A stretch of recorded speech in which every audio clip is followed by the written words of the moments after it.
because that bulkhead was chewed up with termites and had wood rot in the sides, big chunks of stuff missing out over here.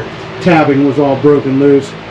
So I've seconded that up with another sheet of 3/4 inch ply,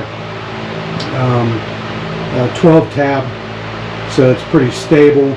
It's been thick and epoxied up there, tabbed all the way around, and then the entire thing has a piece of 17-ounce cloth over it.